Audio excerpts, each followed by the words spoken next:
सोचिए जरा, एक ऐसी जगह जहां लाखों लाख लोग एक साथ आस्था की डुबकी लगाते हैं। भारत में ना ऐसे जो बड़े बड़े सांस्कृतिक आयोजन होते हैं वो सिर्फ एक त्योहार नहीं होते, बल्कि ये एक तरह का इम्तिहान होते हैं मैनेजमेंट का। तो आज हम ब्रह्मांड घाट के ऐतिहासिक मेले की तैयारियों की पूरी कहानी समझेंगे और देखेंगे कि आखिर कैसे परंपरा और आज का एडमिनिस्ट्रेशन एक साथ मिलकर काम करते हैं।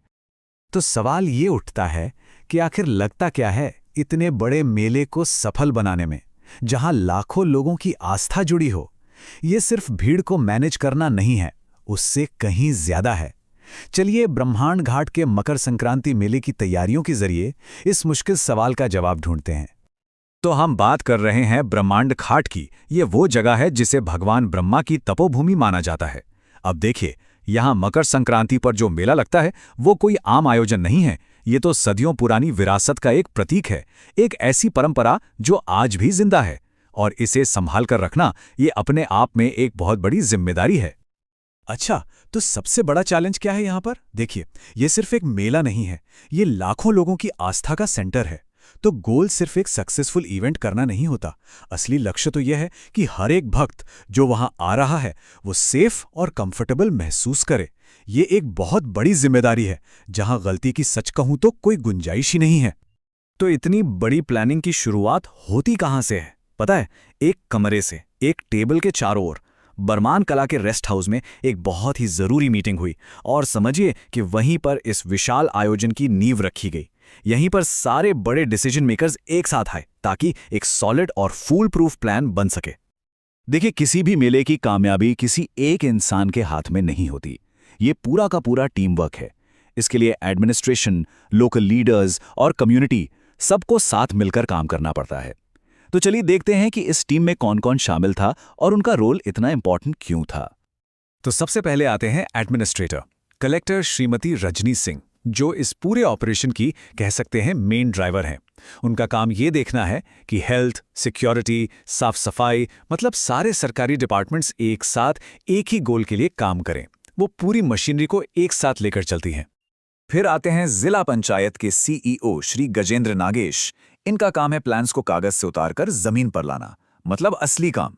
लोकल गवर्नेंस और रूरल डेवलपमेंट में इनका रोल बहुत बड़ा है, क्योंकि ये सीधे लोगों से जुड़े होते हैं और इन्हें पता होता है कि ग्राउंड लेवल पर क्या चीज काम करेगी और क्या नहीं। और फिर हैं लोगों के प्रतिनिधि, तेंदुखेड़ा के एमएलए श्री विश्वनाथ सिंह पटेल। वो मीटिंग में पब्लिक की आवाज बनकर आते हैं। उनका काम ये पक्का करना है कि जब प्लान बन रहे हों तो आम लोगों की जरूरतें और उनकी परेशानियां सुनी जाएं और उन्हें सॉल्व किया जाए। तो इस मीटिंग का मकसद बिल्कुल क्लियर था। पहली बात, सबके सजेशंस लेना ताकि कोई भी छोटी बड़ी चीज छूट ना जाए। दूसरी बात, मेले की सिक्योरिटी से लेकर साफ सफाई तक हर अरेंजमेंट को और भी मजबूत बनाना। और सबसे जरूरी, ये पक्का करना कि ये सब कुछ ऑफिसर्स और पब्लिक रिप्रेजेंटेटिव्स के बीच एक कोलैबोरेशन से हो। तभी तो प्लान्स कागज पर और जमीन पर दोनों जगह कामयाब होते हैं। लेकिन बात यहीं खत्म नहीं होती।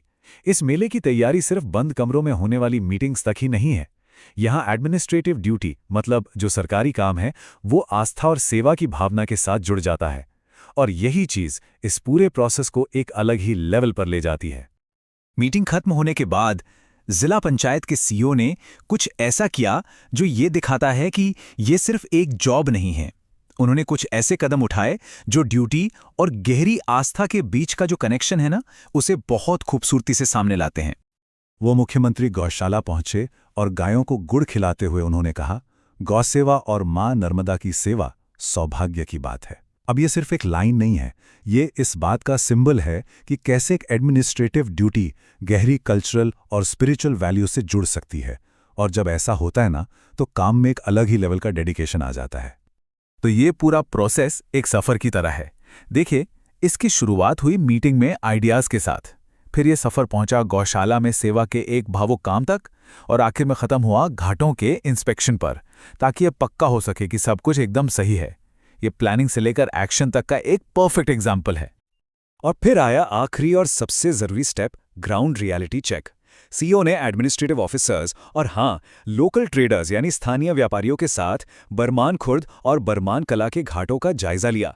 अब यहाँ लोकल ट्रेडर्स को साथ लेना बहुत जरूरी था, क्यों? क्योंकि इससे यह पक्का होता है कि प्लान सिर्फ प्रैक्टिकली नहीं है, बल्कि उन्हें लोकल कम्युनिटी का भी पूरा सपोर्ट है। तो ये पूरा प्रोसेस हमें सिखाता क्या है?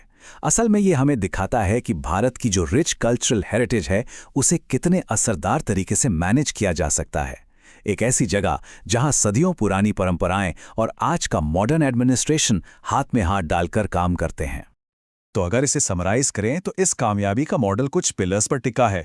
पहला, कोलैबोरेशन वाली प्लानिंग जहां हर किसी की बात सुनी जाए।